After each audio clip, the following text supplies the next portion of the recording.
I had this realization that I like to improvise. And when I first went out on tour with Testament, I was improvising the solos. And as people got familiar with the album, why don't you play the solo like on the record? And, oh yeah, interesting. And I realized, okay, that's part of the deal.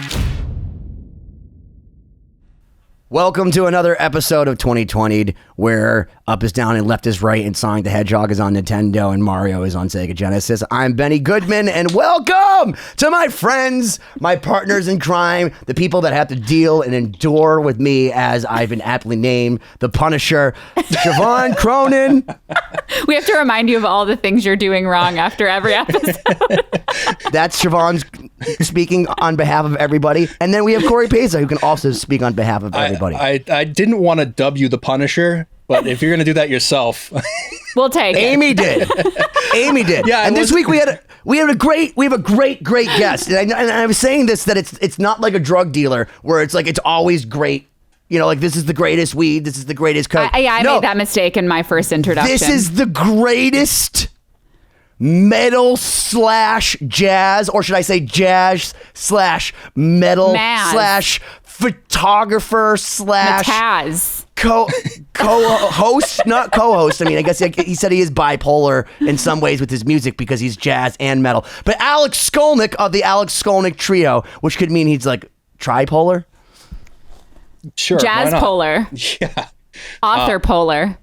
Well, yeah. The guy does everything. He's got his own podcast, which is probably way more interesting than ours, but don't tell anyone. And he also, we get to hear about that transition from being like in this iconic thrash metal band and then deciding, you know what, I'm going to go into jazz because that's a logical left turn that you can take. Well, I'm fascinated by people that want to totally not change directions, but take on something new in the middle of life. And I think that's so admirable.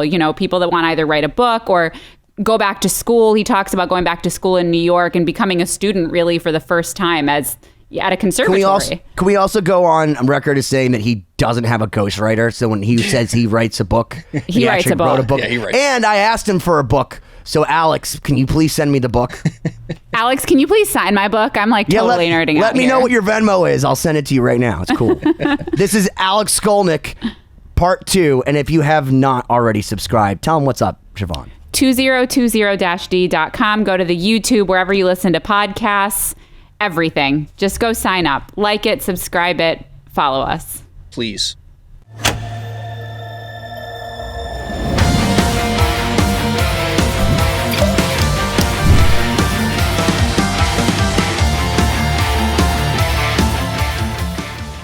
Welcome back to another episode of 2020. My name is Cory Pesa. I'm here, as always, with our co-hosts, Siobhán Cronin. Hi. And Benny Goodman. Shalom.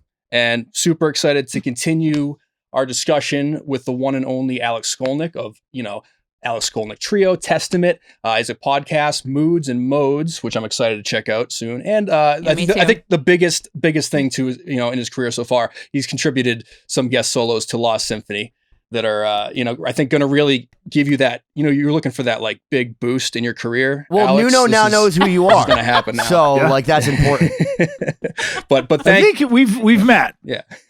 Does he know that? I'm just kidding. Think so. He's on his own planet sometimes, I think. No, but I love Nuno.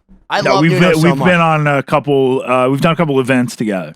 We did, we've done a couple like NAMM show things. We did a Randy Rhoads tribute together. That was really fun. With Rudy Sarzo on bass, which was like a big. Who's become a good friend. And I'm happy to. This turned out to be a fun thing. And you got me and Marty, you got me and Nuno. All of us together. It's something that actually I'll tell you. There's even more of a surprise, Alex. I don't want to say. It's preemptive of knowing that the Nuno Skolnick Marty collision happens. But when Ollie passed away, I hit up a bunch of his friends, and first I went to Marty because he was super into Marty, and I thought if there's ever a chance, maybe he'll he'll care. And he was super nice, and we had the same PR, and Marty's been nothing but just great to me. Marty's great. But I said to myself, I need to go to David Ellefson, because David actually had talked about being in Lost Symphony when Ollie was still here, but he was just obviously busy being in Megadeth. Yeah. So when Ollie passed, Marty said yes, and then like 3 or 4 days later, David calls me and said, yeah, I'll do it. And I realized the only songs that were open were the songs with Marty. And I'm like, oh, this isn't good. And I called my PR friend who introduced me to Marty, and I was like, so like, can I tell Marty that David's going to be on these songs? Like, how do I broach this? And she's just like, tell Marty. So I told Marty about Ollie. I told Marty what we were doing. I said it'd be really awesome if you and David would play together. David is a huge influence of mine. And Marty writes this whole big thing about like, I don't want to be associated with any of that's going on, but my heart's not cold, and David is my brother. So we actually put Marty and David Ellefson on a few tunes together on this record as well. So if you and Nuno and Marty playing together were not enough, we did get David and Marty to play Nicey Nice on a song or two. They, I've seen them play together, even not that long ago. Yeah. One of the other projects I'm involved with is called Metal Allegiance. It's this all-star project that it performed by a friend of mine, Mark Mengy, who also plays bass. But he and I have sort of become the overseers of the thing, and at least for the albums. And for the live shows, we've done a few tours, but we would play at the NAMM show every year at the House of Blues. And I think 2 NAMM shows ago, Marty was in town, and we got Marty to play, and Ellefson is part of our core group. And they were all into it. Well, it's funny you say that, because we totally talked cool. about that with Ellefson. And do you remember the first song they played together? It was a No. Metallica song, Alex. Yeah. And I actually asked them, was it the Four Horsemen? Which is funny on so many levels, because we all know the Mechanics destroys the Four Horsemen. Of course. But needless to say, the first song that David and Marty played together, apparently, according to both of them, was Metallica, which just seems ironic on so many levels. That's right. Yeah, and in fact, now that I think about that show, I remember we did a whole Metallica set. So like they did a song. I mean, it was like a 3-song set. We would. Yeah. It's a crazy show, Metal Allegiance. Like we go from like there's like a block. It was not a set, a block of Metallica, and they play. But then there'd be another lineup doing the next song, and then the next. And I feel like Marty Friedman bending like Kirk Hammett would be really weird, because I don't think he could even. I don't want to say dumb down his playing, but for lack of a better term, dumb down his playing to sound like Kirk Hammett enough to make it passable as Metallica. Yeah, no. Like when you hear Dream Theater play like, Metallica, it doesn't sound like Metallica at all. Sounds like John Petrucci playing Master of Puppets. Yeah. Right, exactly. And I've In played time. that stuff too. And yeah, I just I try to play it like me. Do you play it in time, or do you play it in like the weird polyrhythm or whatever? Like 12? Do you speed it up? I don't think about it. Okay. All right. Well, anyway, Alex, back to you for a moment. So on our last episode, we left off with kind of your not transition, but sort of getting into jazz, and you started to tell us a little bit about that. I'm actually really curious to hear, how you got that interest coming from the metal world and what it was like learning jazz later in life. I just started taking jazz lessons myself, and I'm from the classical world. Oh, cool. And I think it's like awesome. it's so cool, and it's like the ultimate challenge of like every part of my brain. Coming from a different genre where it's, I'm sure there's similarities across all types of music, but I'm just interested to hear your experience and how that sort of happened, and how you kind of carved out also a career in jazz at the same time. Yeah, well, there's a number of factors to it. But I think part of it, I had this realization that I like to improvise. And when I first went out on tour with Testament, I was improvising the solos. And as people got to familiar with the album, why don't you play the solo like on the record? And, oh yeah, interesting. And I realized, okay, that's part of the deal. They want so none of the early Testament stuff was composed. That was just like a take that you thought that was the good one, and every take could have been different. Pretty much, yeah. I mean, I might have had some themes or some parts, but yeah, I wouldn't play it wasn't Randy Rhoads, I'm point. tripling this shit because I know every single note. It was like, I'm going to go in and this is how I feel, and that was the take, and boom, you're out. Well, I would do a bunch of ideas and sort of settle on the best one. But once I play it live, I might say, okay, I want to play it as though I'm still developing as a player. So anyway, so I realized I liked improvising. I would do occasional jam sessions. When I wasn't on the road, I started sitting in with bands, and I got tired of playing the same songs, right? It was always, I realized I didn't, I felt very limited. I'm like, okay, I know Sunshine of Your Love, Freeway Jam, Voodoo Child. I mean, these are all great songs, but I really want to improvise more. And then that was just one thing. And then right around the same time, I saw Miles Davis concert on television, and he was playing with one of his electric bands. Now, I don't remember who exactly was in the band, but around this time period, he had at different times John Scofield on guitar, Robin Ford on guitar, Mike Stern, Marcus Miller on bass. And it just hit me as just like high energy, funky, bluesy music. It wasn't like, oh, I'm going to learn jazz. I just totally dug this music. I was already into Al Di Meola, and some of the musicians on Al Di Meola records included Chick Corea, Jaco Pastorius. So I was discovering all this music. And can I stop you at Al Di Meola? I want to ask about him in particular because he's a dude that I feel like transcends so many people. So like, we had Rusty Cooley on our record, who's a speed demon and crazy player. But then you hear all these other, from all walks of life, but everyone respects Al Di Meola. Why? Yeah, well, he's a really good example of like a link between jazz. He's a different type of player. I think he's more influenced by like international music. You can hear sort of the flamenco type phrasing, even when he plays electric. He totally listens to Steve Stevens. I know that's what it is. Uh-huh. No, I'm kidding. Yeah, no. No, Paco de Lucia. I mean, who he has this great Segovia with. So Al Di Meola, he's like a link between all that stuff. So I was already into him.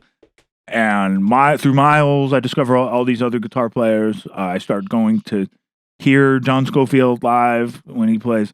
And I just realized, okay, I'm not done learning yet, at this point. And I started studying with players who told me that, these people you're listening to, they all know how to play jazz, even if what you're hearing may not sound like jazz. It's like it's built off of jazz, but you have to know how to play jazz to play it. So out of necessity, I started learning traditional jazz. I'm like, okay, I have to learn Charlie Christian, right? Who played with somebody named Benny Goodman. I thought he was just a pickup. Airmail Special. Like I learned Charlie Christian stuff. Your stuff. Sing for me, Alex. Yeah. And were you taking lessons, or was this mostly like self-taught exploration? I took some lessons. Okay. I asked around. I found some teachers, and I started to get it. I was just like, it's actually really fun to play music that's completely different than what I play, and not play through a wall of amps. It's nice to just right. But that's why I listen to Frank Zappa. How about someone like that? You say jazz, but what do you think of someone like Frank Zappa? That's completely different. I'm a huge Zappa Zappa file. Both I'm influenced by him, both in the terms of being outspoken and just taking chances. I'm certainly not. I don't directly sound like him, but yeah, he's a huge influence. He's also got his own style, and I never really. It wasn't like a guitar style that I directly connected to. So, like as far as like jazz rock guitarists, certainly Pat Metheny was one. I keep mentioning Schofield, right? He's a good example. But there's a guitarist named Jimmy Herring who's kind of well known in the jam band world, who's currently in Widespread Panic, but he was in a band called the Aquarium Rescue Unit, which is like one of my favorite bands of all time. Like that's an incredible band, and actually influenced by Zappa, but the players in there are insane. O'Teal from the Allman Brothers was in that band originally. So I discovered them around the same time. But I also like I said, I liked not being limited to just playing a loud guitar through a wall of amps. Taking like one of these guitars, like the L5, and plugging it into a small amp and playing along with a trumpet or wow, what a concept. There's just so much more to music than just this one side of things. And it was kind of crazy. This all happened right before Testament went in to do our third record. So the third album was called Practice What You Preach, and it was recorded. It was our first album that we did on the West Coast, and the studio was a very well-known studio called Fantasy Studios that also had a record label that was in the same building, Fantasy Records. And this record company was buying out all these defunct jazz labels, right? Because at this time, this is like the end of the 80s. CDs are the new thing, right? Vinyl is being phased out. Old record companies are going out of business. So Fantasy Records is remastering all this jazz for CD. So while I'm in the studio recording this Testament album, I'm hearing all this jazz being remastered. And it was magical. Like there was one session I heard, and they were remastering John Coltrane, and it sounded like he was in the room. They had it set up. Wow. So it sounded like a recording session. And I knew the name John Coltrane, but I had just never been like clobbered over the head with his music. And hearing it like that, it was the first time that I felt anything like when I first heard Van Halen very loud doing Eruption. It was like that kind of thing, like, whoa. It was intense, it was spiritual, it was virtuosic, it was technical, it was going so many places. And I'm hearing this, and I can't see behind the door. And I like peeked in. I gotta know, who is that? And like, oh, he's not here. That's John Coltrane. Anyway, so that was like magical. And that was just one of many albums that they were remastering. And because I was a client of the studio, they offered to give me promo CDs of like anything I want. Oh, wow. Nice. They gave me a list. Yeah, we're mastering all this. Everything is going to have, like hundreds of promo copies for radio and jazz press. We'll gladly just make a list. Some of these might cost $1 but most of them are for free. So I ended up with like hundreds of albums. So that was my jazz. So at this point, I'm starting to think, okay, you know what? There's a purpose to this. There's like, this makes sense. I don't know why, I didn't get that music when I was younger, but I'm getting it now. And every time I go and hear a great concert, I went to hear McCoy Tyner. I saw Herbie Hancock. So I'm like going to these concerts and I'm just getting completely knocked out. Herbie Hancock, rest in peace. I can't even believe I'm saying that. My brain just went like, well, it's Yeah, I mean, to me, it was all music. And you mentioned Zappa before. What a great example of somebody that, sort of brought together all these different types of music. And I thought, why? Can we why pause that can't for one I? moment? Because neither of these two have. Herbie Hancock's still alive. I think he's Oh, dead, yeah. isn't he? And I thought well. Herbie Hancock. Is it one of those Snopes? I thought he had passed. Just want to make sure we don't freak Hold anyone on. out that's No, listening Chick or watching. Corea. Yeah. Chick Corea just passed Right, away. Chick Corea did, yeah. Oh my God! Yeah. No, but I And think I may have Herbie seen Hancock a just gave a Snopes. big No, but when they tribute. do that, here's the thing with memology. When people do Facebook or whatever, they'll say people are dead Yeah, or Ben that they gets all just his news died from from Facebook, 5 so. years. Right. ago. That doesn't make it any better. No, so I probably saw it and then just internalized. Oh, poor Herbie Hancock, and then meanwhile he's still alive. I just believe Well, it. that's so typical of today. Cancel culture. I'm totally the problem. I'm sorry. I saw Peter Gabriel. Herbie. I'm sorry. Peter Gabriel was trending last month, and I got all scared. I'm like, oh my yeah. God, he's Right. Oh my He's- gosh. because he's over 70. Every time somebody over 70 is trending, I fear the worst. It was his birthday. How about when Robert I said, Fripp started trending? What did you think about that? I mean, as a guy that certainly knows Fripptronics, he's responding well to COVID, it seems. I don't know. I have so much respect for him. I just saw King Crimson for the first time.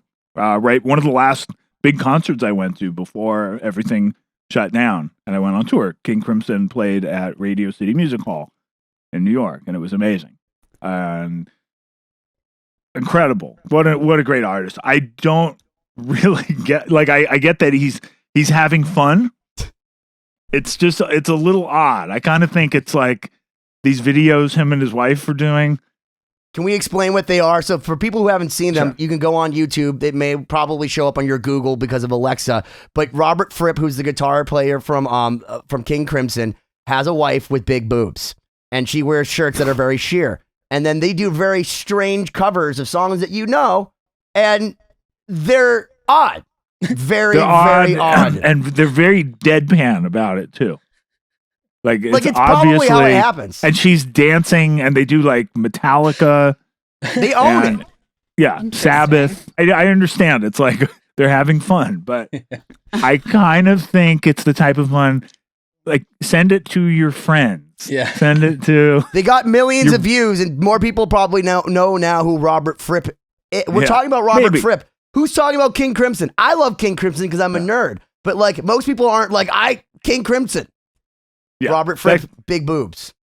That could be. That could be. That was the ultimate derailment of the conversation. I'm sorry. I apologize to Robert Fripp too, and his wife with big boobs. Yeah, King Crimson. I mean, I got a lot of this music I hadn't been into when I was younger, because when I started my professional career at 18, it was all about Scorpions, Ozzy, like just really that side of things. And over the next few years, I just really just opened up to a lot of this music. But when it came to like the straight ahead jazz, at first it was sort of out of necessity, so I could better understand the kind of high energy electric jazz that I like. But then that experience hearing Coltrane being remastered and being gifted this whole collection of jazz albums by Fantasy Records, like that just opened up this whole side. And then I really kind of went down this path and since then it led me to moving to New York. That's one of the reasons I'm here now. I got a music degree from the New School. I realized I always awesome. Felt like I wanted to be able to study music at the university level, be able to relate to the type of musicians that I was listening to. And that was hard. It was really like starting over. You know how it is because you're learning jazz, kind of. Sure. Well, I am just going to university or like any conservatory style school. You're suddenly thrown into a pool of people that are from everywhere with all different backgrounds at a super high level. So I can imagine, especially coming from a different world, where you've already had somewhat of a career and then you're starting something new. It was really like starting over, but it felt right for some reason. And there's so much that I wouldn't have been able to do had I not done that. like some of my own music with the trio and making charts. I didn't know how to do any of that. Musical situations where I've worked with piano players and horn players, because I just, I did, that wasn't a part of playing heavy rock, and that's fine. Some people just don't have an interest in that, but I wanted to experience more of music, and it made a lot of sense. And eventually, the original Testament reunited in like 2006 or so, and then this whole new later period came around. We've done 3 records in in the 2000s. The most recent one was last year, called Titans of Creation, and we were supposed to be touring for that right now. That the touring got derailed by COVID. Yeah, you got 2020. But the point being, at some point, I wanted to go back to it. I was doing, just more. There was a time period I was doing just mostly jazz, like 90% jazz. And then I started playing with the Trans-Siberian Orchestra, which you've heard of, which you have experience with. And Siobhán played in the Trans-Siberian Orchestra. Yeah, we must have overlapped. I did want to ask you about that. I was going to say, did you guys play together ever? I don't know if we did. I played in the string section, so I would do kind of regional shows, and it differed every year. But again, also I was on a way lower level of involvement than like the core band members. Right. So I was actually curious. Area? What region? I did mostly the East, but I didn't always go as far as New York. It would be like a lot of the Midwest shows down through Tennessee. I was almost always with the East Coast band. Oh, okay. Yeah, I mean, I was always with the East Coast band from 2000 to 2009. That's why. I think my first shows were probably in like 2010 or 11. Oh, okay. So that makes sense. We just missed it. Yeah, okay. That would have been really funny if you played like 100 shows together and you guys didn't even know. I definitely would have known, but I knew that this so wait, exists. Who's the name of the guitar player in the Trans-Siberian Orchestra lineup that you were in then, Siobhán? So I played with Chris Caffrey, Joel Hoekstra was in it. Right. Joel came in right after I did. Okay. Yeah, he was so then that makes sense. Yeah. Okay. Yeah, so almost all the shows I played were with Joel, unless it was the other one, which had that was Al and Angus. Al Petrelli, yeah. So so I started that in the early part of the 2000s, and that was sort of me getting back into the rock side of things, even though it was like this total theatrical production, especially back then, because it wasn't an arena show yet. It was theater. That's interesting. Okay, let's talk more about it, because I was always curious about the earlier stages, because of course, the string players, like when I came in, it was always arenas, so it already developed to such a huge level by the time I first started doing it. Yeah.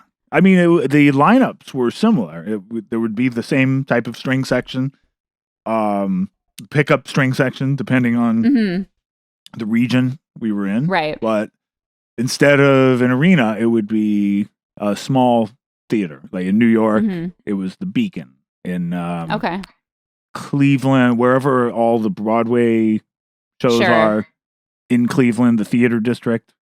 I forget the name of the theater, but every town has a little theater district. Pittsburgh, Philadelphia.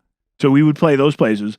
As a few years in, it started to get more popular, and we would be there for several days. And and then finally they decided, I think it was like 04 or 05, we're just going to book this into arenas and see what happens. And then it sort of blew up. Yeah, wow. Arena thing. Yeah. But that kind of got me back playing like loud rock stuff. And then the band Lamb of God invited me to play a guest solo on their album. And they became good friends, and I sort of found my way back to metal through those things. But I decided, can we say thank you, Lamb of God, for bringing Alex Skolnick back to metal? Like, can I let Mark Morton know? Like, thanks, dude, for bringing that dude back. He knows. We've done a lot of shows together since then. And I think it would have happened, but they really helped it happen, and They're a good a few catalyst. other things too. But and then also Testament just deciding to get back together. They were kind of done. They'd sort of they'd kind of had a hard time in the 90s, the whole alternative music, modern rock era. Yeah. And then by the mid 2000s, they decided to just, when we got back together, it was going to be just like I was almost going to be like a farewell tour. We just decided we'll just do a few shows. We'll kind of retire the band. And at that point I decided I want to, I'll have my metal side, but I'll keep doing my instrumental stuff as well. But then, as Testament played more and more, like offers kept coming in, and by I think like 2 years into the reunion period, just when we thought we would be wrapping it up, we got this offer to tour with Heaven and Hell, which was Black Sabbath, fronted by the late great It goes Ronnie on Dio. and on. Yeah. It's heaven Judas and Priest. hell. Yeah, the Masters of Metal tour, it was called. Heaven and Hell, Judas Priest, Motorhead, and Testament. Well, dude, that's a wait. great When lineup. did that happen? Because I feel like I've seen Heaven and Hell every single. I went to That Canada was to see them. 2008. Wow. And of course, to do a tour like that, well, you need a product. Okay, well, I guess we have to go in the studio and do a record. So thank you, Dio. yeah, that started the whole resurrection phase of Testament. And since So it was then, like a I've rainbow kinda in the had this- dark for Testament. Yes. And since then, it's been this interesting balancing act. I reconnected with Stu Ham, the bass player. We're currently working on it. Somehow we never did a record together, but we actually started one last year. And we're going back in the studio in a few months. And I think we're finally going to have our album. What's that going to sound Like- like, Alex? Like you and Stu sound like that. That seems like there's a lot of like alpha crazy jazz going. Oh, it's amazing. We connect much deeper than we did. Because when I played with him back then, I'd never done an instrumental tour before. I was totally an ear player. I didn't know how to work with charts. I knew basic theory from Satriani, but I didn't. Thanks, Joe. Yeah, but I didn't know. It wasn't like now, and I didn't have like a whole catalog of instrumental compositions of my own to play. And now, it's like, I can bring in my own material. I can write, and I know how to do that. I can compose material. I can write charts for everybody. So yeah, it's a whole other level. In the same realm, what about going back with Testament with all this, years of experience and knowledge? What was Right, that? yeah. How was that going, back to something that you're very familiar with from your past, but with this new perspective of music and theory and everything? That took a little bit of time. Yeah. Not as much though. It was nothing like the process of learning jazz that involved sort of stepping away and kind of basically like going on a 10-year retreat. Yeah. Yeah, that's what it feels like. That's really Are you hard. sure it's not like an ayahuasca trip where you're puking and shitting and seeing God and then coming back and you're like metal? Thank God it's Maiden. Yeah. No. So that learning jazz guitar was like starting over, and then coming back to metal again. It was like at first, yeah, it was like okay, remembering how to ride a bicycle. Yeah. But then I just had so many more I had so much more knowledge, Right. and it was very strange, and I had to control it. It was almost like. Yeah, like I So- feel like it would infiltrate like some of the jazz harmony, like even what little training I have in jazz. It's like hard to unhear. So like, Things you that go you you learn go in from being a jazz. harmonic minor in a box to like there's non-diatonic notes going on. And you're like, but it's fine. They're just passing notes. Yeah, I've since found a balance. Like I found a way to sneak it in. But at first I was experimenting, and I tried some solos that just it was too much. There's like, I knew I would listen back. I realized I'm overdoing it. But I think it's part of what kind of gives me some my own quality. I think if I can say I have my own style, I know it's there's overlap there's always going to be overlap, but I feel like in a lot of with a lot of guitar solos in rock and metal, there's a lot of cut and paste parts. Like you could say, oh, this pentatonic lick would I could take this and place it in another band's song and it would fit. It wouldn't be that different. We've done 50 some odd episodes of this podcast, and we've spoken with some amazing musicians and at the top of their game, and that's a theme that has come up over and over again, is that they just say learn every kind of music in every kind of genre and just get as much experience and exposure as you can, because that's the only way you can be you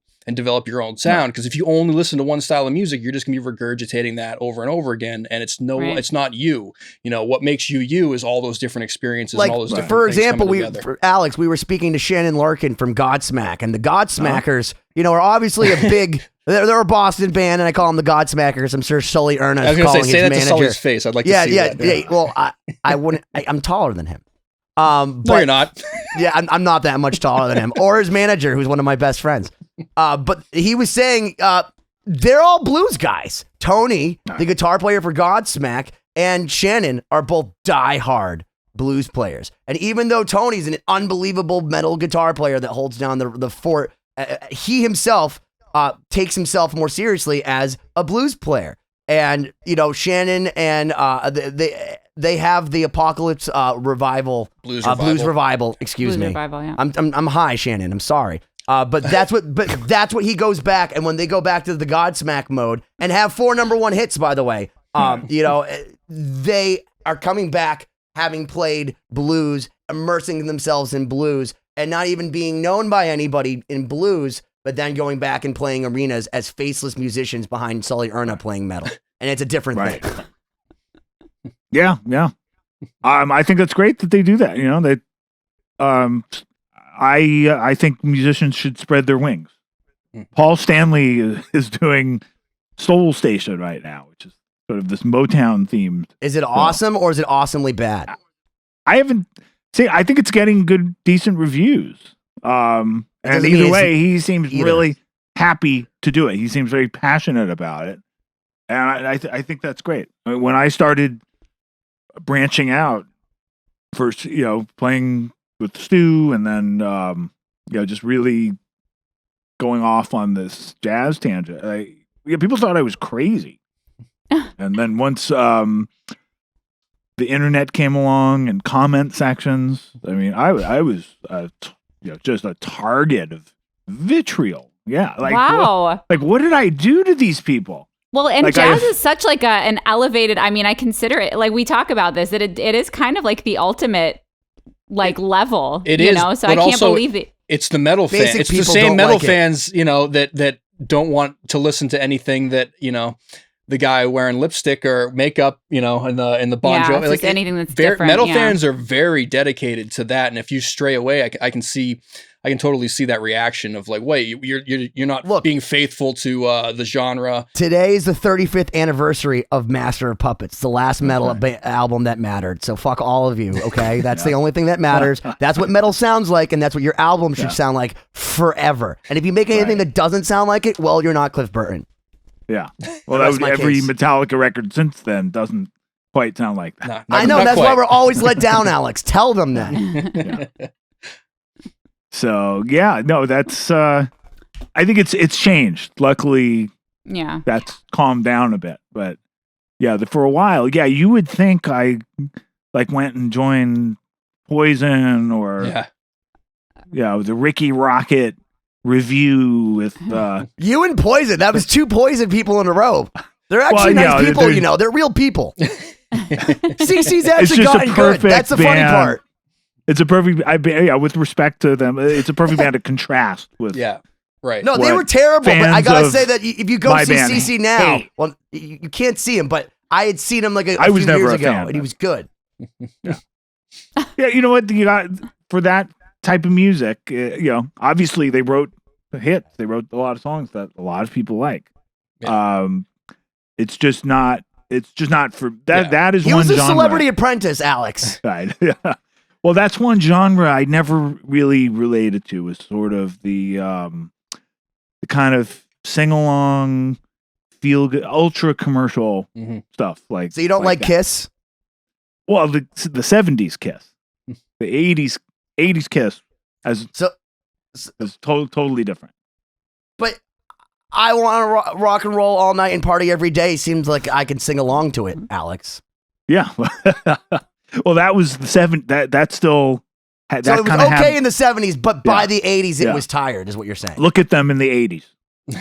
Rather Well, not. they took off their makeup, and it was Right, bad. 'cause exactly. I And had then to they put look at on them. a different type of makeup.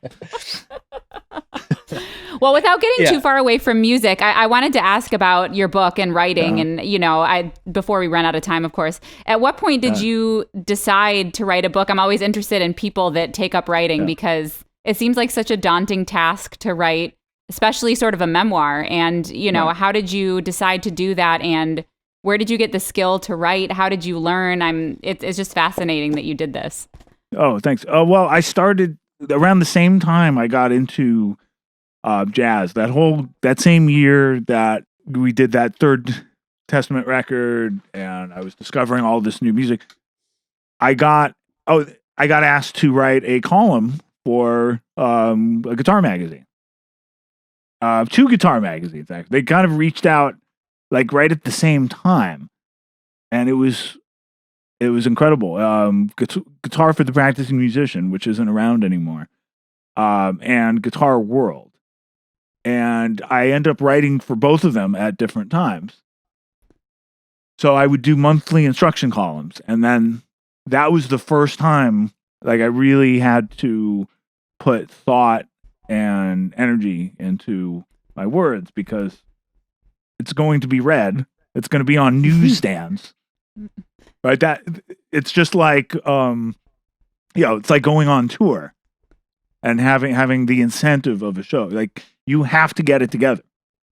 So right. Around that same time I was reading a lot, and I just remember my the manager of Testament at that time, he'd been sort of he played Woodstock with the band Sha-Na-Na, which is like the 50s cover band, but he had been this part of the whole kind of late 60s fans of like the beat writers and stuff like that. And he had just passed on all these books like Kerouac and Tom Wolfe.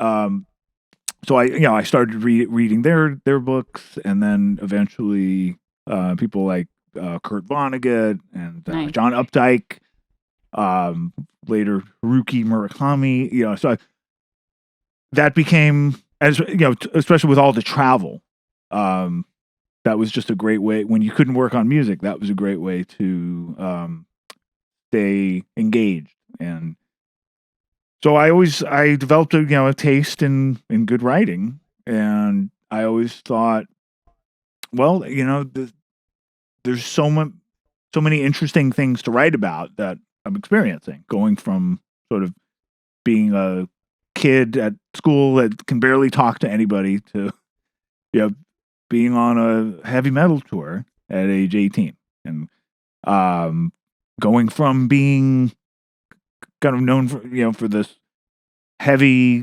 thrash metal music, but developing an interest in jazz, and just that whole process of developing and growing. At one point, I started doing a blog, and the blog sort of helped. The blog helped write the book in a way, because every blog sort of became either a chapter or a section of the book. Most of the blog, Interesting. and then I would I would expand on the blog. Yeah, and I just thought, yeah, it was just something. It was something I always wanted to do. I'd been thinking about it way before it was common to do. And this is something I've learned over the years is to try to, when I'm inspired to do something, try to do it sooner, because this always like happens. podcasts. Podcast, perfect example. I was thinking about doing this podcast in the 2000s when it was a very new thing. Our podcast or your podcast? Because that would have been really Nostradamus-like of you. Both. But yeah, and now it's just, there are SNL sketches about people having podcasts. Right. And it was the same thing like with the book. I'd been thinking about it for years. By the time I finally do it, like, musician book is not that new a thing. But I did feel like I would be able to do it in a way that was a little different. It's not, because I had read, and I do know what I like to read, and I just tried to write it in a way that, okay, I think I would like to read this. So let me ask you this. I'm going to throw some Kurt Vonnegut back at you. So he used to say that we are what we pretend to be, so we have to be careful what we pretend to be. Who are you pretending to be, Alex? That's a tough question. Well, I'm not anymore, but I think at first, there was a sense, being just thrown into being like thrash metal guy. I'm thrash metal guy, and that's going to be my life, and I'm going to just totally be defined by that for the rest of my life. That was you get an identity really fast when you're when you're put in a band and you're suddenly on the scene, of course. Yeah. Right. Yeah. And I somehow I was never aware of terms like being boxed in or pigeonholed. It just never occurred to me. I never understood why actors talk about that. Like why they don't want to be typecast as a certain thing. And then at a certain point, but then when I emerged as a musician, okay, I'm known for this very specific thing, which, I'm good at and I like, but I realized I was also being defined by the other people who do that music, that I really have, not all of them I have things in common with. I don't have the same background. I have other interests. I don't just listen to that kind of music so sort of breaking out of that and just being not being afraid to grow and be somebody different, even though the audience for that music, at least at the time, was just very purist in a way, which is one of the few things it does have in common with jazz, because jazz has a base of purists that. So did you get any sort of response from the jazz community as you went back towards the metal realm? I mean, the jazz community it's sort of like the rock community. There's just so many subgroups that have nothing in common with each other. But I thought, I got a lot of support actually. Like some of the teachers I studied with were these like legendary artists, and they were just like thrilled that I'd actually had experience in this, and I wanted to learn what they were doing. They were actually very encouraging and very cool about it. And I'm sure I probably, I'm sure I got some talking about behind my back, like what the hell is he doing here,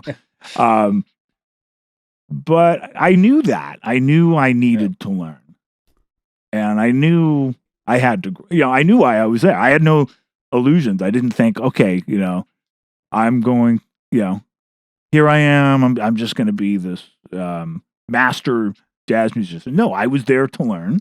Right. And over the time, I think I built up.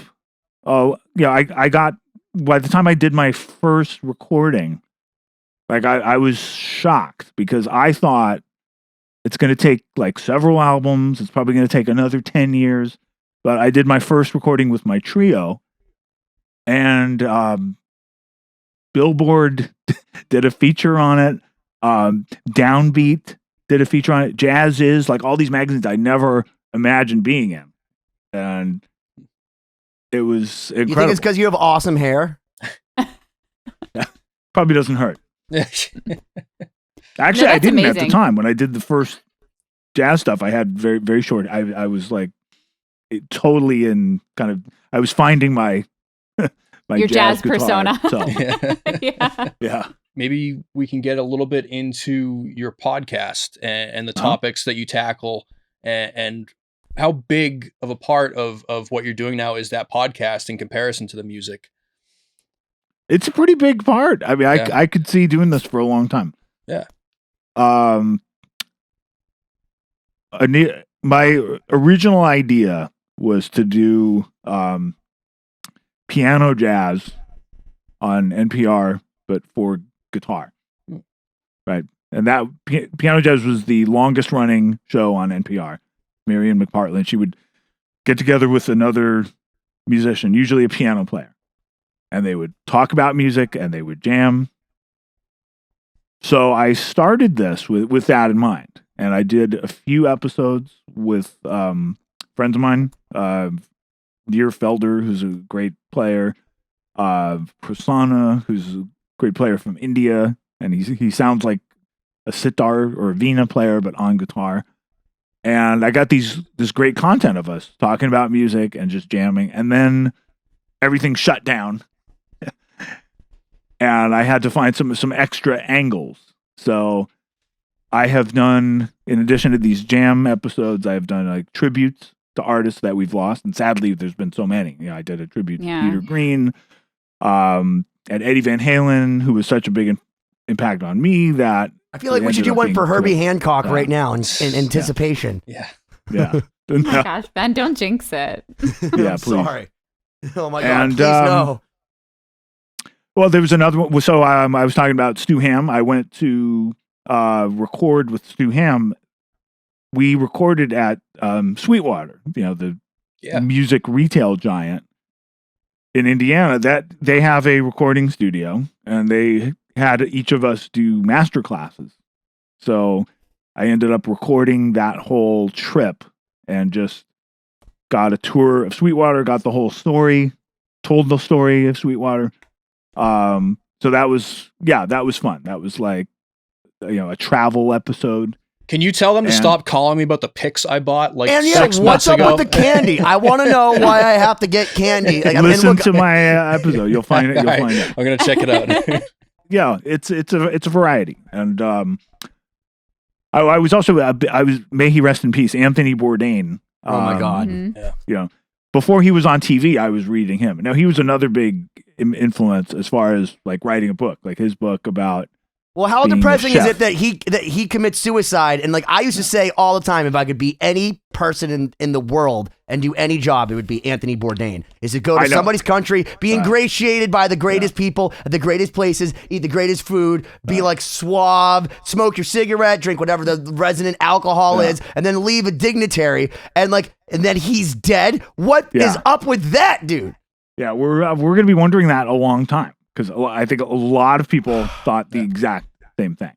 But anyway, when he got on TV, like his shows were so great, The best. so I mean, I'm definitely inspired by his shows. I've even seen people leave reviews for my podcast saying this is kind of like an Anthony Bourdain centered around guitar.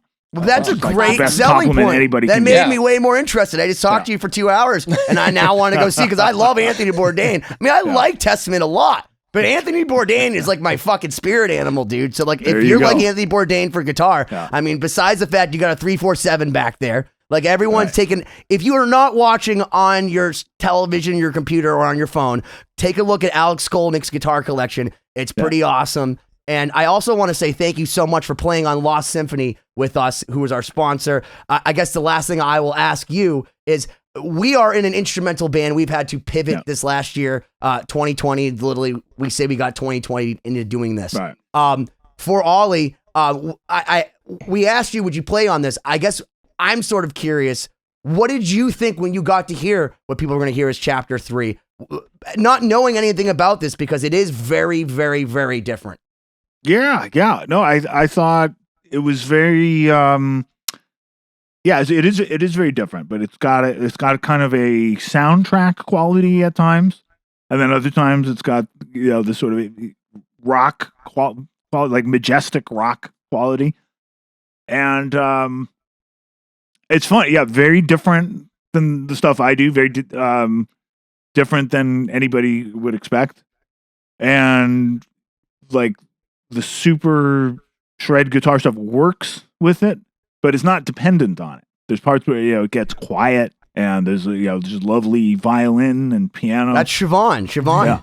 Yeah. They say we sound like Trans-Siberian Orchestra, and it's like, well, I guess it makes kind of sense. No, I think it's different. It's different. It's there's something organic about it, and I like that it's dynamic. It goes to these different places. Well, we really appreciate having you on and you coming on our record, and certainly thank you, from our friend Ollie who listened to you night and day and stayed up all night with Angel Vivaldi talking about their favorite solos on your Testament records. Well, listen, man, those guys are now influencing a whole other generation. Obviously, Angel Vivaldi is the first openly, gay shredder, I guess. I don't know but he's amazing, and he's leading the way with Charvel. And then Ollie. I don't feel like he got the due that he deserves because of kind of the ambiguity around his passing. But he was a composer, and as Frank Zappa said, if you want to be a composer in America, you might as well get your real estate license. Which, ironically, his wife has a real estate license. But it's so amazing to be able to have people of your level be able to play for Ollie, because Ollie he was writing a book of scales when he passed. He had a bust of like literally Bach with crossed swords. It is like he was the real fucking deal, man. You know what I mean? So like I don't know if there's scales that aren't written that he should. I don't know if he's writing redundancies, but. The point is that the fact that you guys all came out and the fact that was your response, I know wherever he is, he's going good. Yeah, it's gonna turn some heads. I'm excited for this to come out. As are we. That's awesome. And thanks for having me. That said, Alex, thank you so much. It's been an absolute blast. Guys, check out his book. Check out the podcast, Moods and Modes, which I know I'm going to do probably. I'm as soon as excited we're to off check of it this. out. I'm going to finish this book. Buy the book. I'm going to hijack it right now. So listen, can I ask you a favor? I want the book, but can I buy it from you? Because Siobhán makes fun of me because I collect first edition signed books by all the artists, and then she says I don't read them. But because you don't. But I want to read your book. So can I buy it from you personally so you can write like, fuck you, Ben, read this? And I actually will read it so I can talk to Siobhán and we can have a book club. Sure. That means a lot to me. Yeah. Oh my gosh. Sounds great. Thanks, Siobhán. Alex, and you've been 2020. We'll throw Please up subscribe. links to all your stuff. And go check to AlexSkolnick.com. Alex Skolnick, his podcast, his book, Testament, the Alex Skolnick Trio, his 7,000 side projects, the writer, the man, whatever he pretends to be. The musician, the He's composer. become that. You guys, the music is so like dramatic and intense. I think people have no idea. Like this side of you, there's just wacky comedy. I'm pretty sure our label's like good. There's we each have like 4 personalities, so depends on what time of day. I know how it is. Well, thank you so much, Alex. We really, really appreciate it. All right, you guys. Stay in touch and stay safe. Really appreciate it. Thank you so much. We took a helicopter and did some aerial shots, and things didn't go as planned. Things went wrong, and we crashed. And I survived. Oh my gosh. What was that like? Like, can you tell us, like, how did you know things were fucking wrong? You know what? That's something that your brain just like pops out. Like it just I remember up until the time where something's gonna go wrong, and then your brain just shuts down until the next thing I remember is I'm on the ground in the weirdest position in like a tremendous amount of pain. And I remember being pulled out by firefighters. And then I woke up the next, in probably a few days later than that, in really bad shape.